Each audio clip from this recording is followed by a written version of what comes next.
I know a lot of my friends shoot, at 100 or over 100. I'm like, why can't you do better than that? Yeah, see, you just don't understand because you've got athletic ability.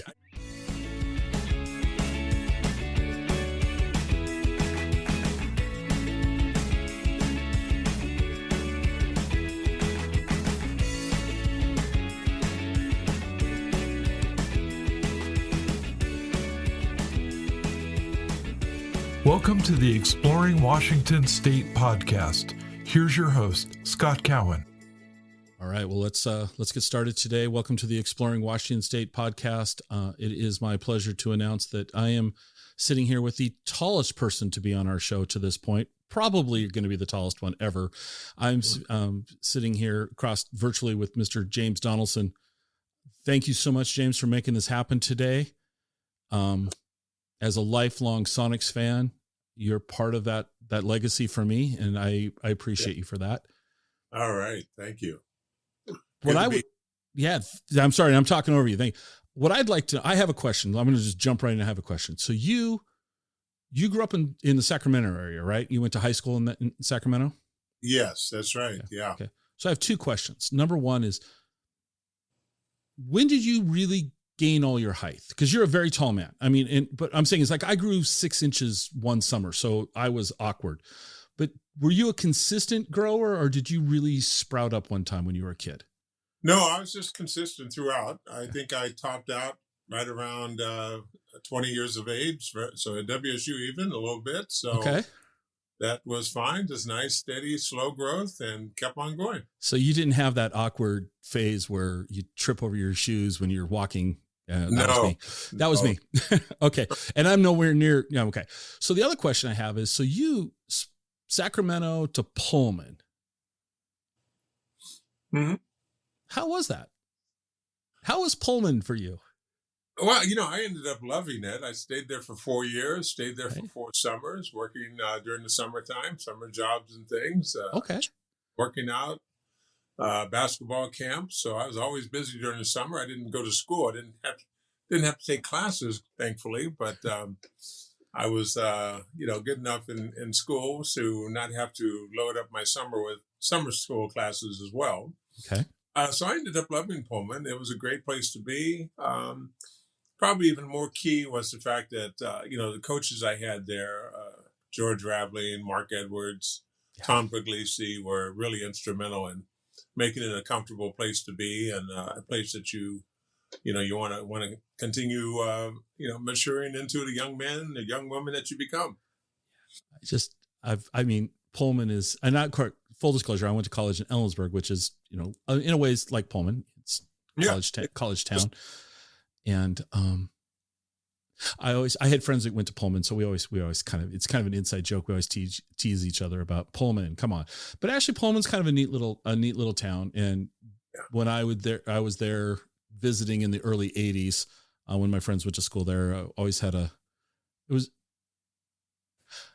probably should have gone to WSU. Let's just put it that way. I should have probably gone to WSU. So, well, I've always enjoyed the college town atmosphere. So whether it's Pullman or, Ellensburg, Corvallis, Eugene, all these smaller towns that the university is really a big central part of it all. It's just really always been intriguing.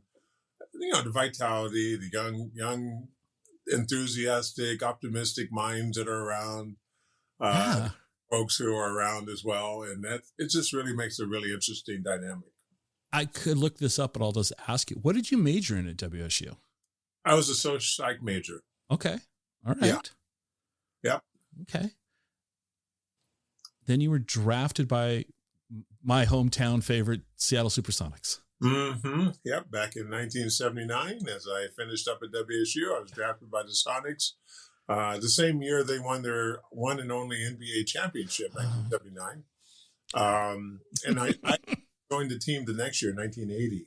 Right. So I didn't play on the 79 team, but I played on the 80 team, and all the great championship caliber players were still there, and played there my first 3 professional years. So how was that as a rookie coming into a team that just won the NBA championship? Well, I think it's the best way for a rookie to break in, especially if, if they're not a top first round pick and top, lottery pick or something with all the expectations. I came in the third round, and I just kind of paid my dues, worked hard. First year or so, I set the bench like most rookies do. Second, third year, I started actually being in the starting lineup on most occasions. Mm-hmm. We put together our big Winnebago lineup. That's right. I forgot about that. Yeah. Jack Sigma, Lonnie Shelton. So we were a really big physical team. Right. And I was able to be part of all that. So did any of those veterans, pull you aside, take you under their wing? Did anybody? Oh, yeah. I give so much credit to, guys like John Johnson, who's now, passed on, but JJ was really instrumental. Freddie Brown was, those two guys, probably more than anybody else, took me under their wings and just worked me every single day. Before practice, after practice, we'd be doing all the big rebounding drills and shot blocking drills and playing with your back to the basket drills. Even though they weren't centers, they were centers, forwards, but they knew how to play. They were old, established veterans who really knew how to play. And saw in me a lot of potential and a lot of willingness to learn and play hard and not make excuses. Just get out there and do it. Well, then you ended up in Dallas, and we're not going to talk all about, but I'd like to touch on the Dallas piece, even though in my Washington State podcast, you ended up being an all-star for the Dallas Mavericks. Mm-hmm. And yes. How was your time in Dallas? Well, that was probably the pinnacle of my career. After the Sonics, I went down to the San Diego /LA Clippers for 3 years. So here I am, half a dozen years in the league. I get traded to the Dallas Mavericks. So right there, I'm in my prime. I'm in my late 20s.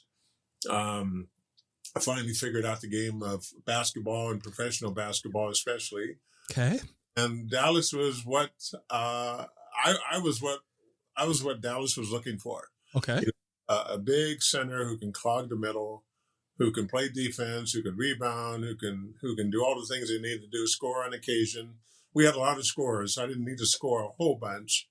But my role was to, fill that middle, and I did that for 7 years with the Dallas Mavericks.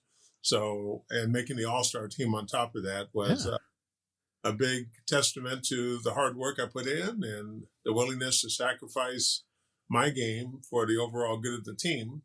And we had some very, very good teams in Dallas. Well, let me ask you something. You and I'm going to not even repeat it correctly, but you said you learned the game of basketball in the NBA. What?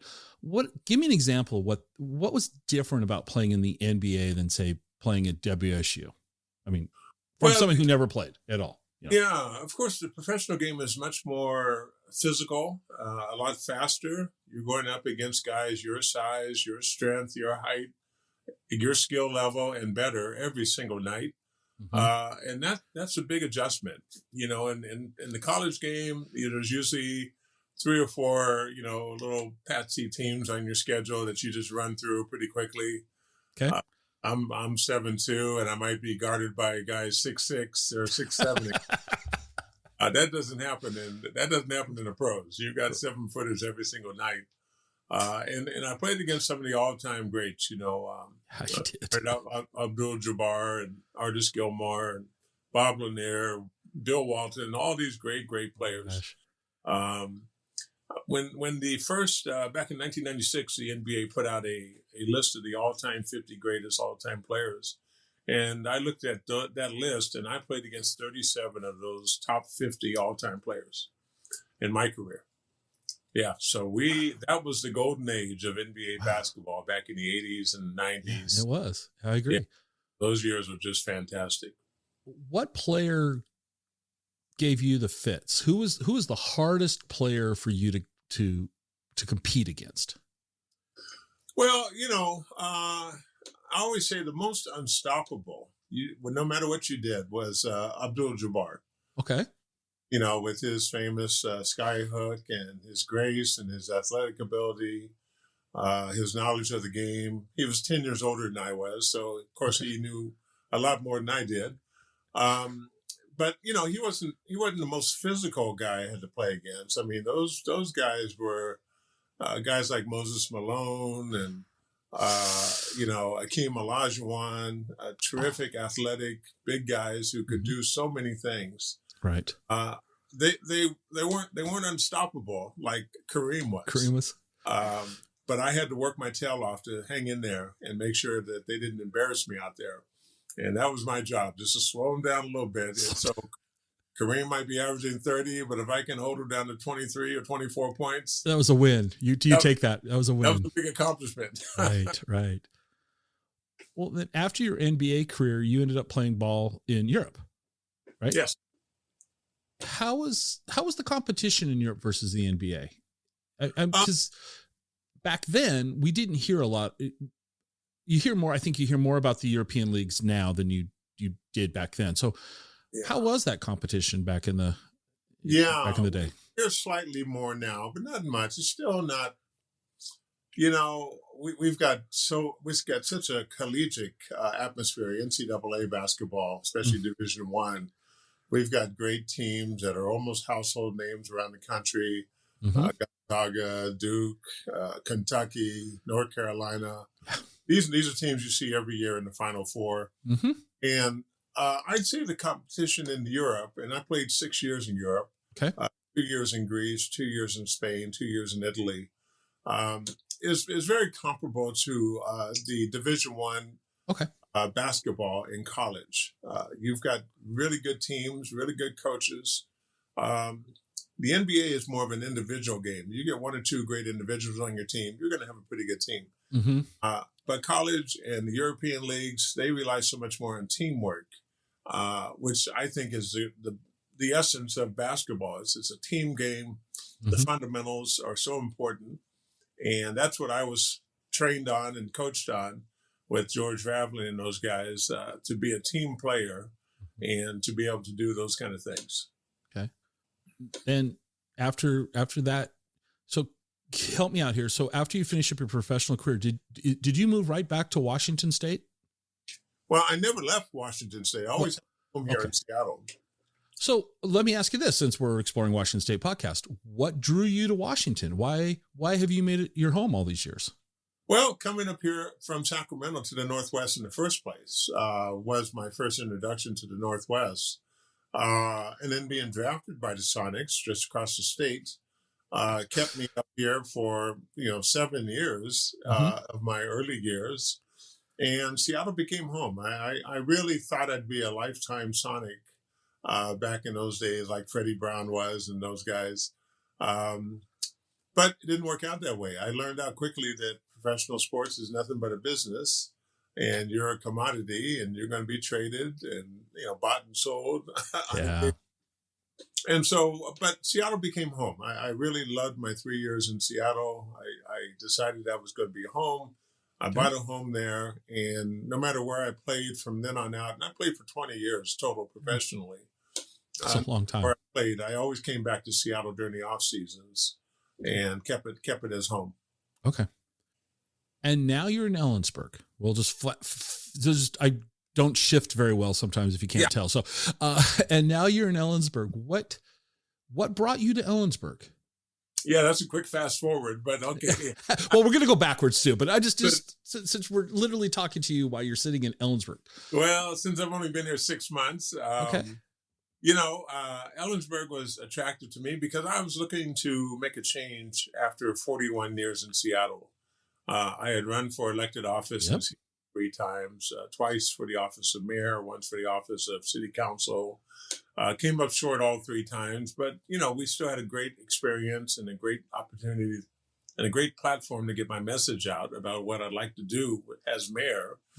And when this last run didn't work out, 2021, I just started looking around Seattle and seeing the very, declining state that it's in nowadays. I don't know if you've been there recently, but I have. Seattle, I grew up back in the 80s and 90s. It's the homelessness issue, the crime, the traffic, the congestion, the expense, the housing. I mean, just one thing after another. And I just said, well, here I am. nearing in on 65 years of age, so it's retirement next year. Okay. I said, I really need a change of pace and a quality of life consideration. Okay. And I was thinking about moving out of state, actually, back to my old haunts in maybe Dallas, down in Texas, or over in Florida, places like Arizona. A lot of my sunbird friends run down to Arizona, snowbird friends. Yeah. But I said, well, in talking with a lot of my friends and things that are coming up around the state, there's a good friends of mine who are building a large development here in Ellensburg starting this year. And they asked me if I would want to be part of it. Oh, and, okay. I said, well, I don't know much about construction and all that, but I could definitely be your marketing and PR and, boots on the ground guy. So that was really my initial draw to Ellensburg, was to be part of this housing development. We're going to start up later in the spring, early summer. Okay. Building approximately 1,200 homes or housing units in residences. Single family, multifamily, townhomes, those kind of things. Can I ask whereabouts? It'd be right off the I-90 interchange.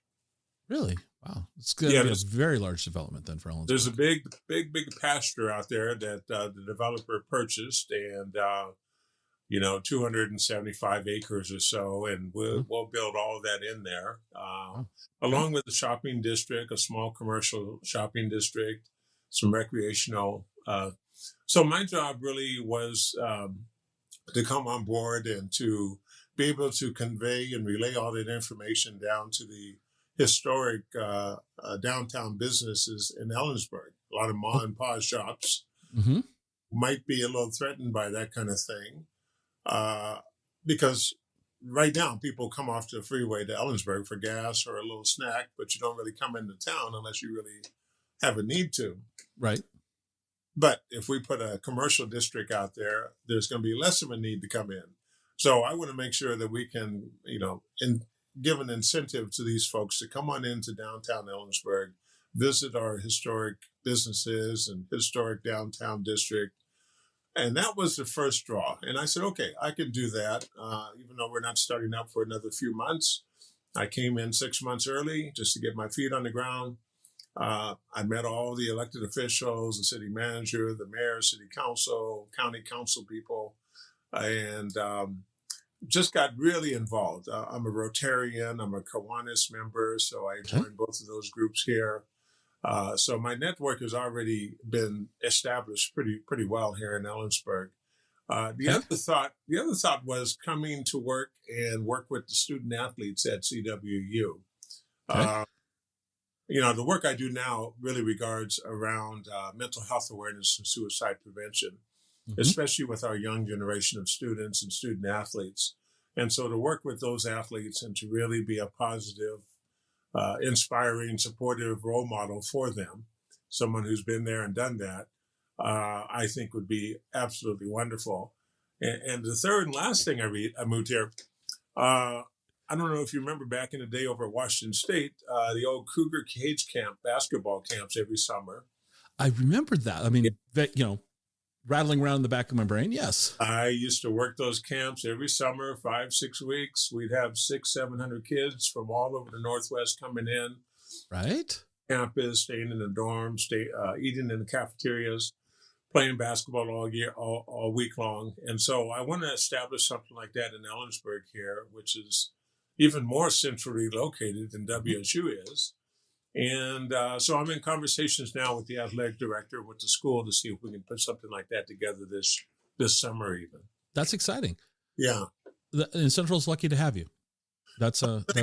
Yeah. I feel lucky to be here. I've been so warmly accepted and embraced. The neighbors are just fantastic. It's nice to, not have to worry about locking everything up, locked tight when you leave. Isn't it a change? It's a big change. It's a change. You can even leave your car with the keys outside, but they all look out for each other. And they look out for me. They've gotten to know me. I've gotten to know them. Right. And that's just been fantastic. That's the quality of life thing I was looking for. Yeah, Ellensburg's a great little. Well, it's not as little as it used to be, and sounds like it's going to be a lot bigger. But that's I like. Yeah, I loved Ellensburg. Yeah. Let's see. I don't. So like I warned you, these are never scripted, so I always have to That's all right. Push the clutch in, shift a gear. Well, let's talk about you're doing a podcast now. You've just started. And Lenny Wilkins, yes. George Raveling, yep. Ruben Mays. Yep. Wow. You've got some great connections. Well, why did you start podcasting? Of course, over my career, I've done hundreds, if not thousands of interviews. Right. And, so I'm very accustomed to interviewing, being interviewed. I've hosted radio shows in the past, especially down in Dallas. Okay. And so I was very familiar with it. I always wanted to kind of get into it, but I wasn't quite sure how to go about it. And so I looked at all the podcast platforms that are out there now. They take a while to build them up and monetize them to some extent and all that. But so one show I do every 2 weeks out of Cleveland, Ohio, is a show with Peter Ray, and it's the history of sports. Oh, wow. Okay. I'm on there every 2 weeks for all 6 months I've been here. Okay. I'll be on there tomorrow night, matter of fact. And we talk sports, we talk life, we talk a lot about my mental health work in my book that I published last year. Mm-hmm. And the audience just loves it. I mean, we tell them, hey, you can go Google all the stats about the Super Bowl yesterday, but let's talk about what makes the person and what really is important in life. And that show has really taken off very well. The producer of that show and I started talking. I said, I've always wanted to do a show like what Peter's doing, and can you help me put something together? And he signed me up right away. He's like, James, this would be great. So I have the same producer. Okay. Who produces that show, and that's how that came about. We hope to get it to a point once we build the listening audience to a significant part to take it and monetize it with corporate sponsors, maybe take it national. Okay. So it's a little bit different show. It's sports and life and a whole bunch more. What's your guest roadmap? Who at the time that we're recording this is the day after the Super Bowl, which I didn't even ask you if you watched yet, but that's okay. We'll probably touch on that. But who's your next guest going to be on your podcast at the time that you and I are recording this today? Well, I'm looking at trying to get an Olympic athlete on board since the Winter Olympics are wrapping up next weekend. Okay. And I'd like to get somebody. So I've got a couple of folks in mind. One who's an IOC board member and a former Olympic champion way back in the day. Okay. Another is a basketball player who played in the Olympics, maybe 20 years ago, 16 years ago. Okay. So the Summer Olympics, of course. So get their experiences. That's why I had Ruben Mays on Saturday, because I wanted an NFL player who could talk about the Super Bowl and his. Right. So to get somebody there to talk about the Olympics would be fantastic. Yep. My fallback is to reach out to Major League Baseball and get their managers on board and talk about, they're still being locked out right now. And we'll see if they will open up in time for spring training. But I think so. We'll have a whole slew of guests that are different. That's exciting. Different sports, men and women, collegiate, professional, coaches, general managers, referees. We just want to mix it up and really have fun with it. That's exciting. I'll keep listening. I'm looking forward to it. I haven't been able to listen to the episode with Ruben Mays yet, so that's on my list of things I got to do. Okay. Well, let's talk. So when you retired from professional sports, you opened up a business in Seattle that you ran for 20 years or so. Mm-hmm. And then you're currently running a nonprofit foundation. Yes. And I have to switch my tab here. So it's your gift to life, your gift of life foundation. Mike's apologies. Can you share with us how this came about? Well, life being what life is, sometimes it throws you a curveball, or one's right down the middle. You can't even get the bat off your shoulder. Sorry, I shouldn't be laughing, but yes. But it's happening to way too many people now during our pandemic shutdowns and everything else. Mm-hmm. They're being faced with a lot of adversity that they're just not used to. I had the similar kind of thing happen to me back in 2015. An unexpected emergency open heart surgery that saved my life. I would have lost my life if I didn't have the surgery right then and there. Okay. This was 2015. I had an aortic dissection, which I don't know if you know about those, but what is that? I mean, I have an idea, but I'll ask you just. Well, it starts out as an aortic aneurysm, which is a swelling of the blood vessels. Right. Dissection is when the tissues in the blood vessels start separating and blood flows in between the tissues, making it very, very vulnerable to bursting. And of course, if it does burst, especially on the aorta, you've got maybe 10 or 15 heartbeats left, and that's it. You won't even make it to the front door. So I came down with this symptom, and I wasn't quite sure what was wrong with me. But I knew I wasn't feeling good. I was trying to play around and golf with some friends of mine. And I told them, I said, hey, guys, I just don't feel it today. My back's killing me. I'm sweating profusely. I'm feeling nauseous. I'm going to go see my doctor. So I left the golf game. We didn't even get off the first green or first hole. I left the golf game and I just said, okay, let me go see my doctor. I drove 15 minutes or so to the doctor's office, and I vaguely remember making it to the office and seeing the reception counter in the office, and then everything just went black. They tell me I fell out right there in the office after making it there, and a quick scan diagnosis revealed there was definitely something seriously wrong with my heart. Oh, they threw me in the ambulance, and right there on the spot, 12 hours, emergency open heart surgery. And I woke up 2 weeks later. So that's all I remember. And then, of course, in intensive care for 3 months. What hospital did they end up taking you to? I was at Cherry Hill in Swedish hospital, Cherry Hill. Okay. And, it was touch and go, medically induced coma for 5 or 6 days to keep the blood temperature low, so you reduce the brain swelling and all these other things that go on. It just came totally out of the blue. I had no idea I had any kind of heart issues at all. And so that began the beginning of my downward spiral into depression, anxiety, suicidal ideations. That was 2015. 2016, I had another surgery, kind of a follow-up, part 2. Okay. Another couple months in intensive care. So that was a major follow. I mean, that's just not like a little tune-up. You underwent another major surgery. Oh yeah. Okay. It was another major one scheduled, but emergency one, but it was scheduled to be done and had to be done. Okay. I actually ended up with 4 major surgeries in 5 years. But then during that time, life events really started happening negatively. Mm-hmm. My wife of 5 years just picked up and walked out on the marriage. She took her boy with her son, my stepson, and they just disappeared without a note, without a phone call, without a text message, nothing. So here, this is 2016. Okay. My mother passed away. My business that I had run for 28 years totally started getting financially unstable.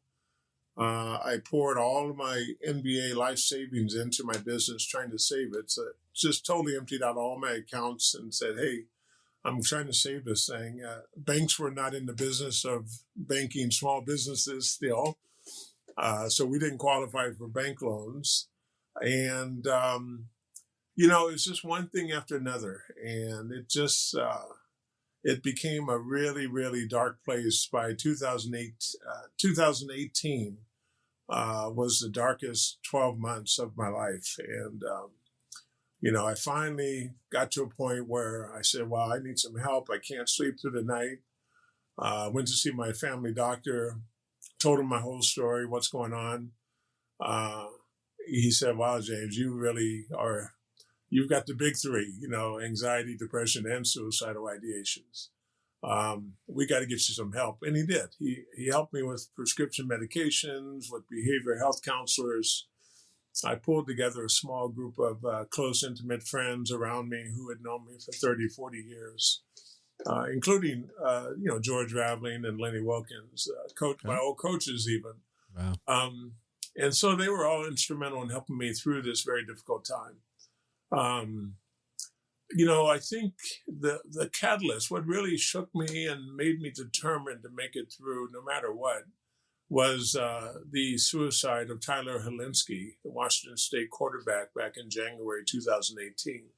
Mm-hmm. And when he took his life, and everybody's out there trying to tell his story, how great a kid he was, how much he had to live for, how much, wonderful he was, but he wasn't around to answer and to give any answers. And I just said, well, I can't let that happen to me.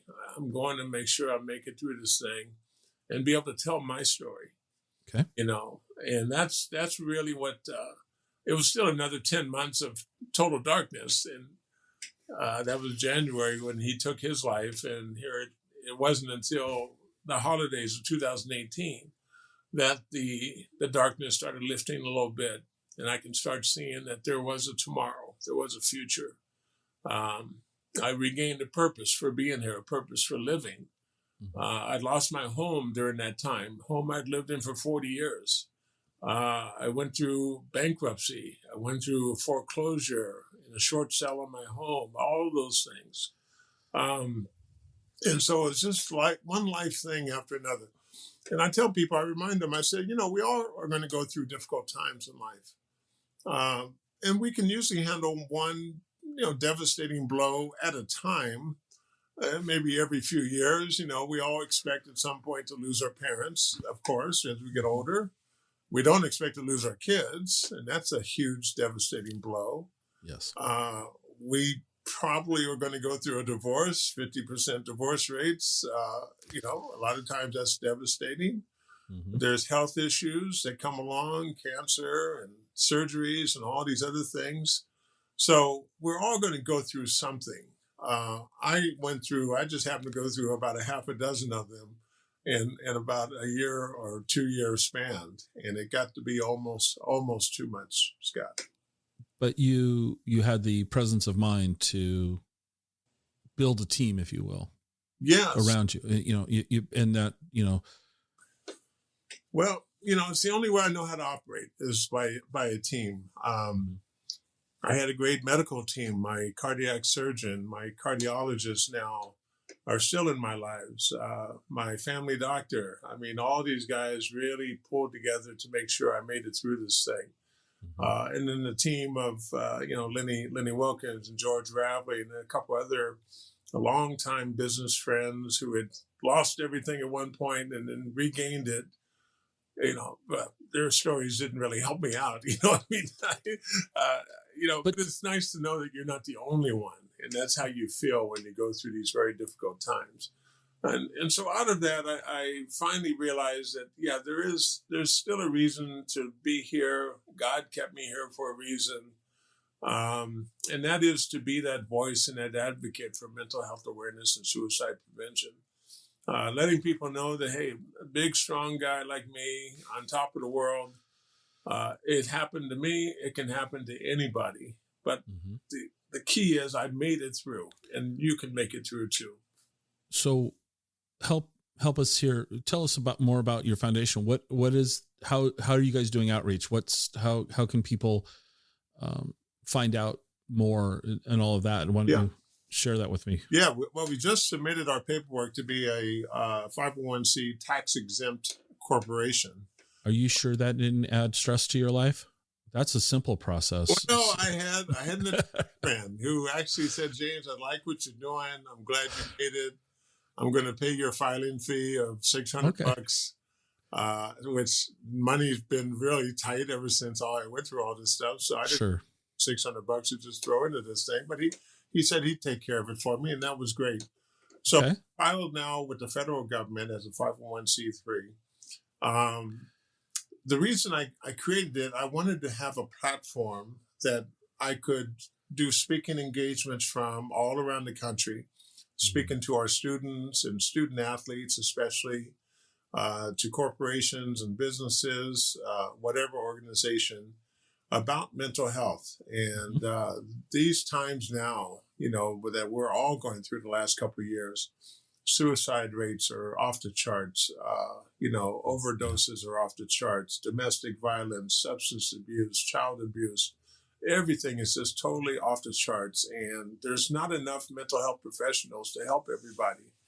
Okay. You sign up now for an appointment, you're in line for 3 or 4 months before you can get in and see anybody. Yeah. And so hopefully that gets better. I'm in the process now of getting my behavioral health counseling certification. Okay. So I can make myself available, and I've been making myself available unofficially and unprofessionally, but more coaching than counseling.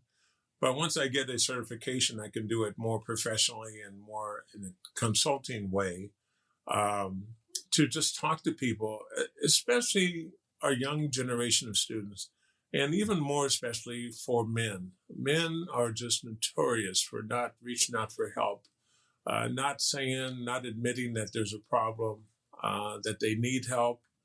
They're going to try to, shoulder through it alone, all by themselves, and tough it out. And it comes from our upbringing of, little boys don't cry and men don't cry. And right. People see me crying all the time, telling my story and out there.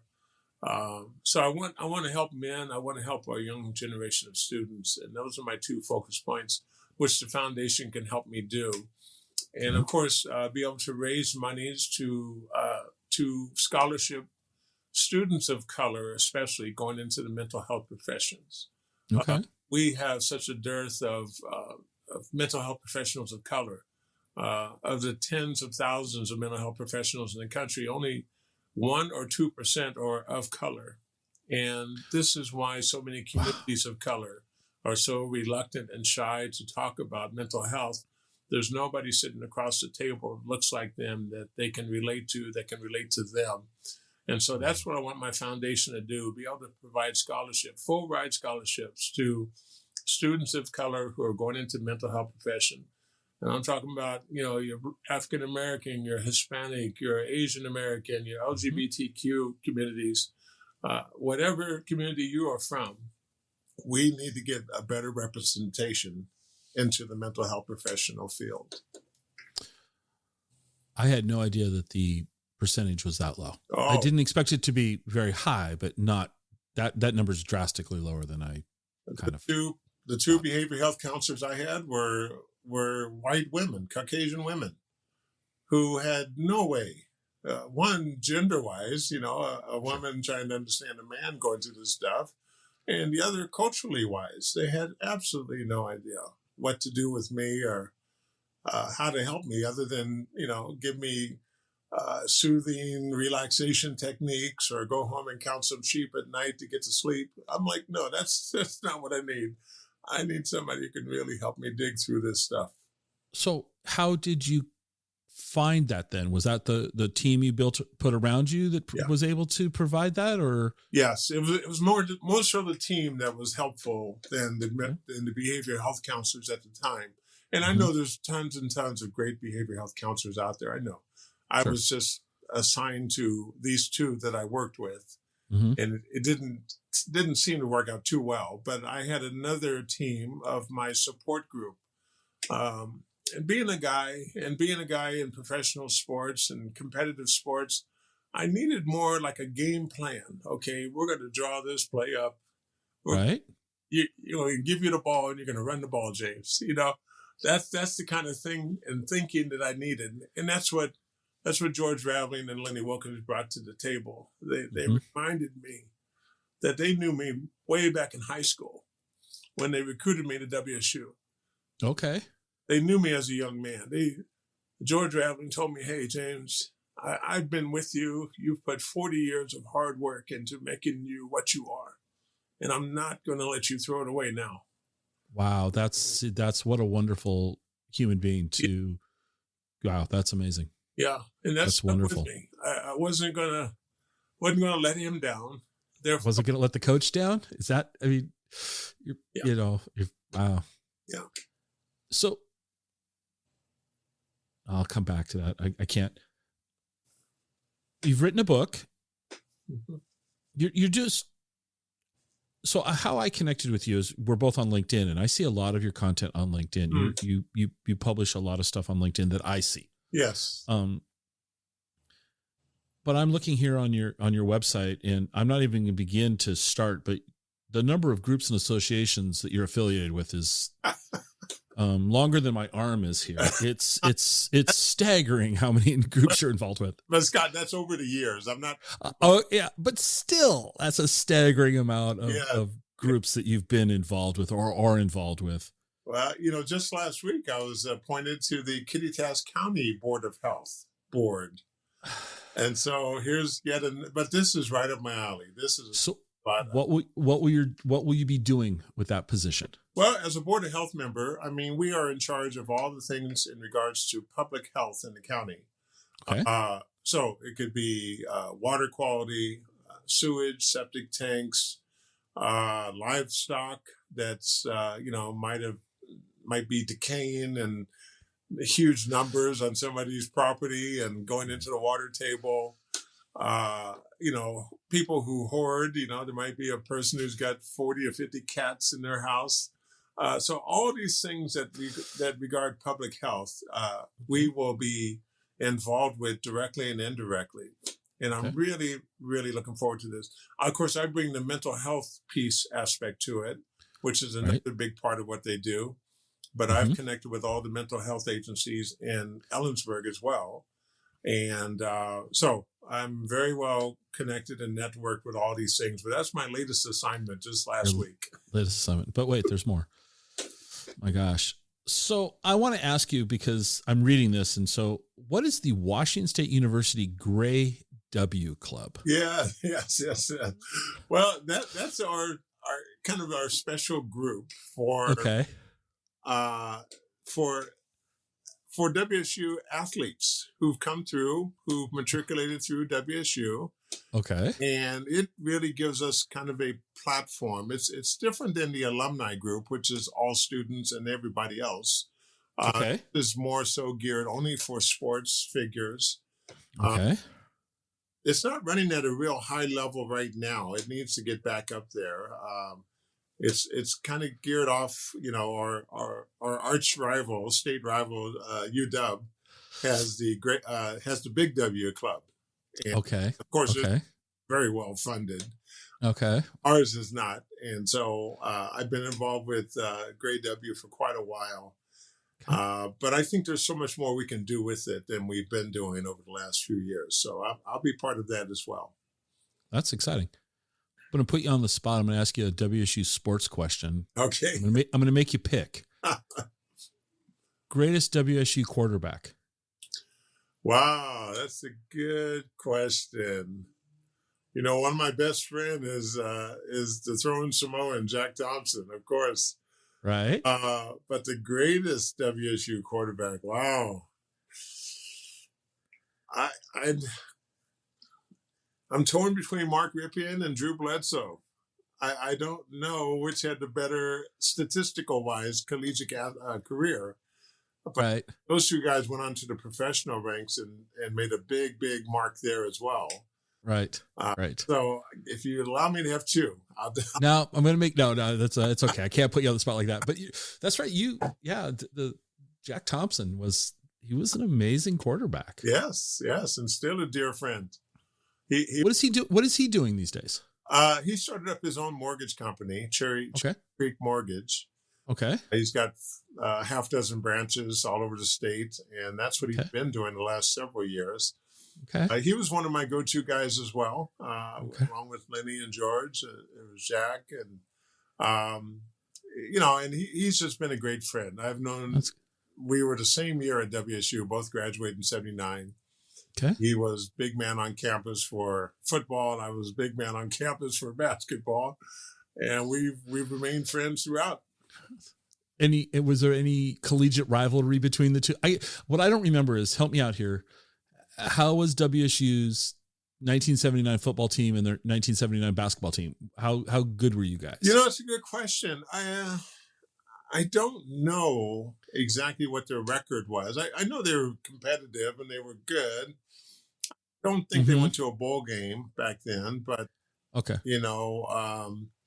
But they had great players. I remember so many of them, and but football and basketball, we're kind of two separate worlds on the college campus. I mean, you got football season, and now it's basketball season going on. Of course, football is the big high-profile sport on just about any campus, unless you're Gonzaga or Duke or North Carolina. Yeah, but typically it's the football team that gets all the headline. Yeah, stays in the news a lot more than basketball does until the Final Four rolls around, of course. Yeah, and that March Madness it's crazy to watch. So do you always, put you on the spot, do you always root for the Cougars?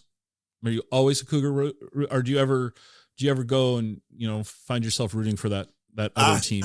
No, when it's between the two teams, the Apple Cup, I'm always with the Cougars, of course. You're always with the Cougars, okay. Go Cougs. So once a Coug, always a Coug. We got all these sayings that happen with us every time we see each other.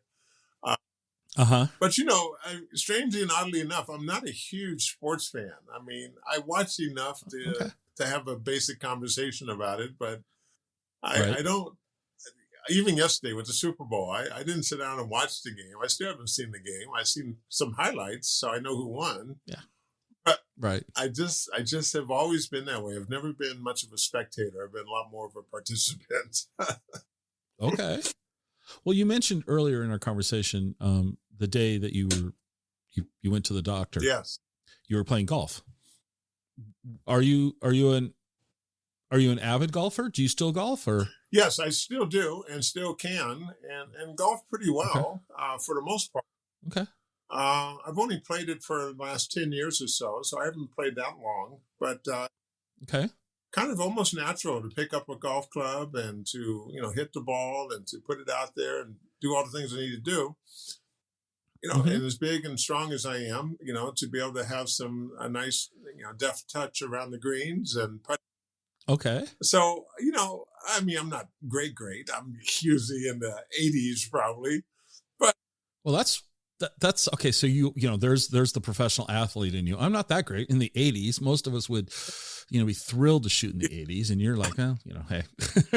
I know a lot of my friends shoot, at 100 or over 100. I'm like, why can't you do better than that? Yeah, see, you just don't understand because you've got athletic ability. I guess so. I don't. You just where around Washington, where have you golfed that you've found to be an enjoyable experience? Well, I love all courses. I mean, even the challenging ones. I played Chambers Bay when it first opened down there in Tacoma. I played Suncadia. I played just about every course in the Seattle area, the public courses, private courses. So, I'll play anywhere. It doesn't matter to me. Have you played the Ellensburg golf course yet? No, but I was out there before it's closed down because of the winter. Met a lot of the golfers out there. They're all excited about me coming out and playing soon. So, starting in March, we'll get out there and start playing. Yeah. All right. Okay. You've got what's the one there's one north of up in Brewster that's supposed to be so darn good, and I can't think of the name of it. Okay. There's 100 some miles from you north of in Brewster. Yeah. And a beautiful golf course. I mean, it's absolutely, the photographs I've seen of it are just, it's a stunning course. And it's challenging. Well, and of course I get invited to a lot of the celebrity golf tournaments and things. So I usually don't turn those down if they're, not too far away. I won't go 5 or 6 hours to drive, but a couple hours. Within a couple hours, I can play pretty much anywhere. Yeah, well, you've got some options. You can go down to Yakima. There's the course with the apple-shaped green. Mm-hmm. all that. There's lots of things. I'll be playing. I'll be getting out there in March. Okay. So you've only been in Ellensburg 6 months. Yes. And I ask this question of all of my guests. Do you drink coffee? Are you a coffee fan? Not a huge one. I really? Morning with breakfast, and that's all I do. I always ask people where's a great place to go get a cup of coffee. So I was going to put you on the spot.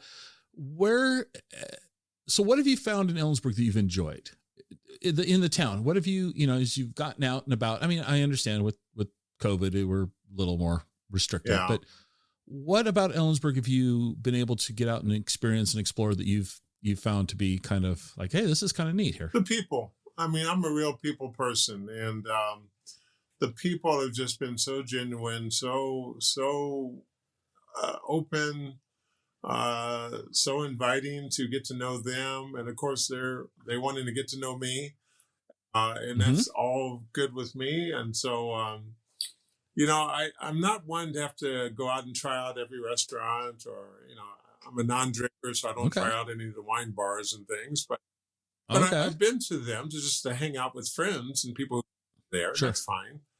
Right.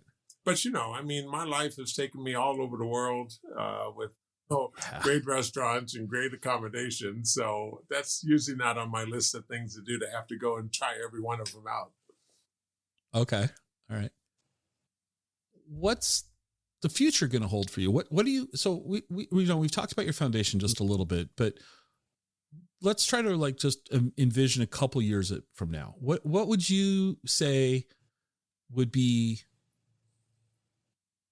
success isn't maybe the right word I'm looking for, but let's say I call you back up in 2 years and go, hey, James, how are you? How you been since we talked last?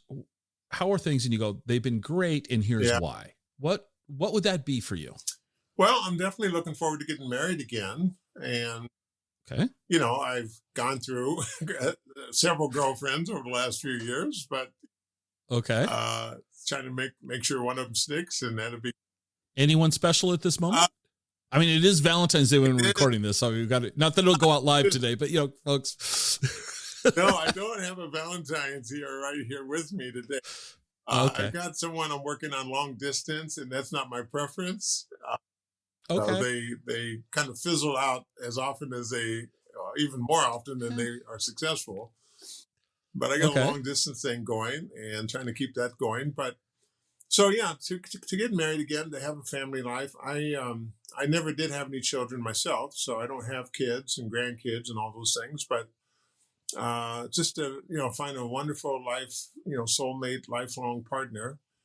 I still love working. I still love being involved. And as you see with my latest board assignment, and I'll be writing more books. I got another book in me, I think, in next year or two. And then traveling the country and really getting a chance to get in front of our kids and young people, and just encouraging them, no matter what, to hang in there, and things will get better.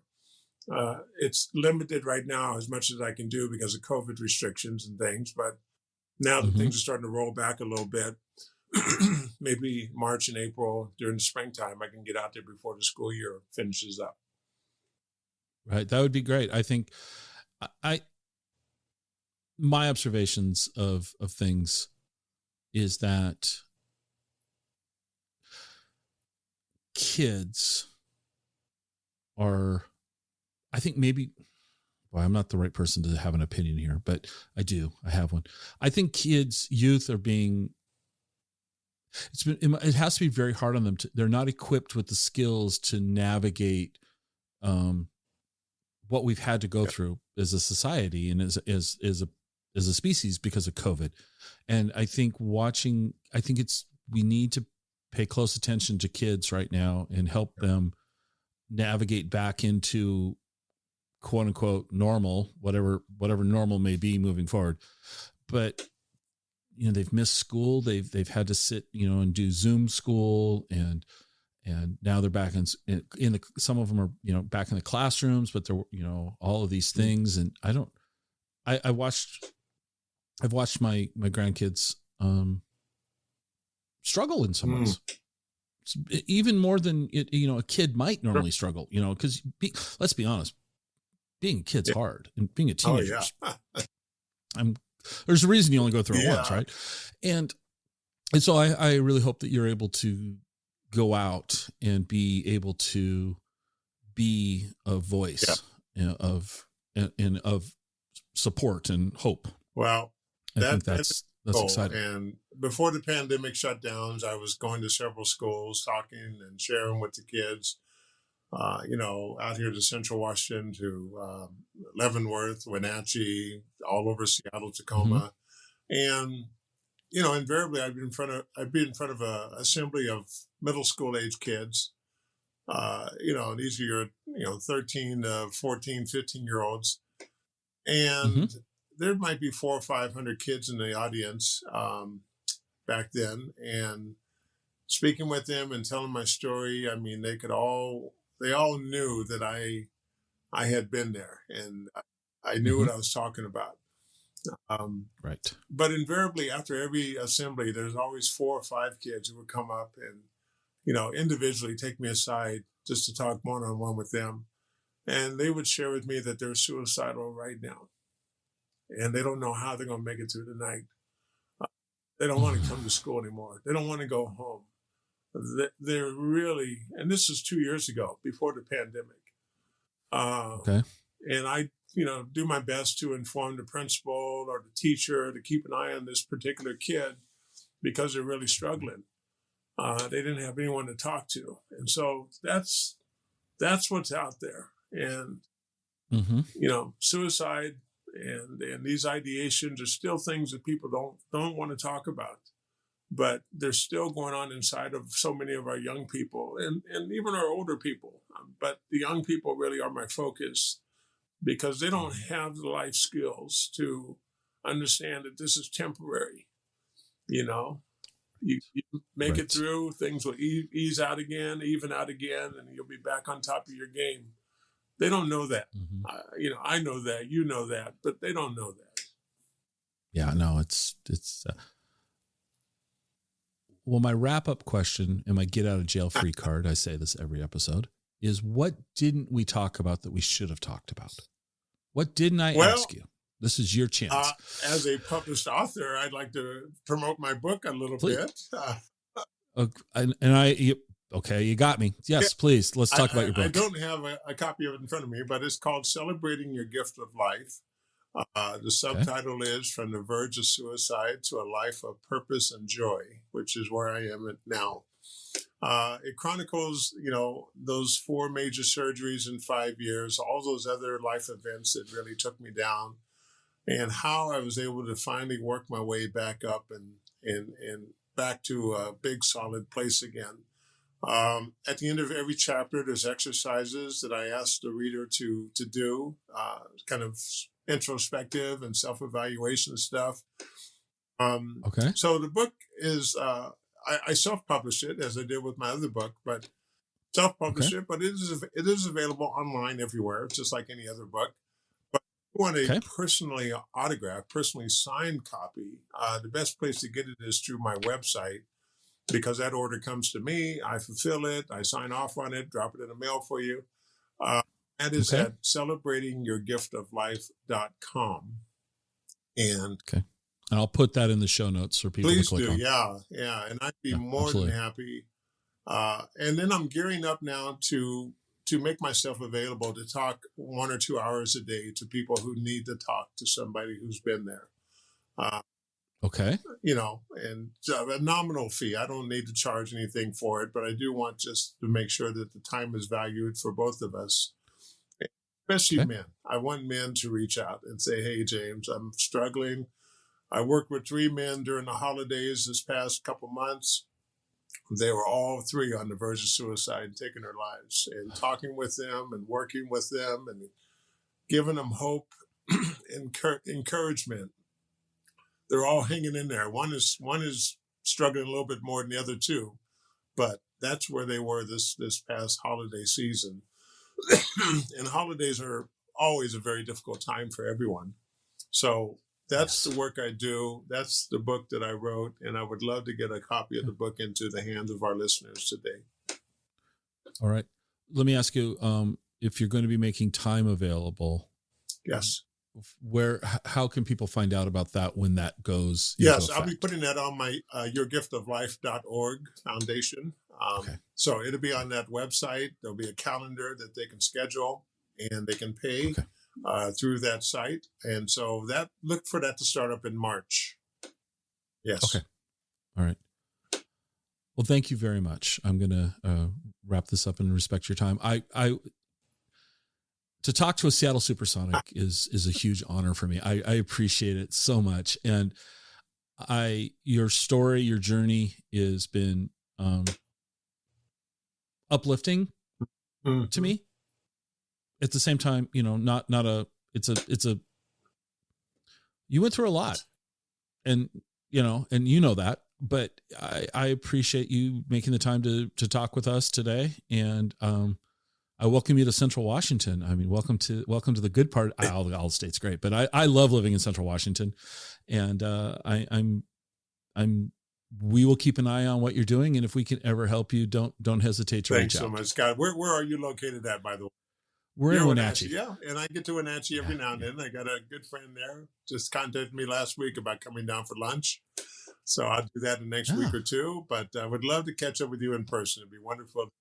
I welcome that opportunity. If you're coming to town, or if I head to Ellensburg, I would love to shake your hand and meet in person. Yeah, this is fantastic. All right. I really appreciate the time. Thank you, sir. Thank you.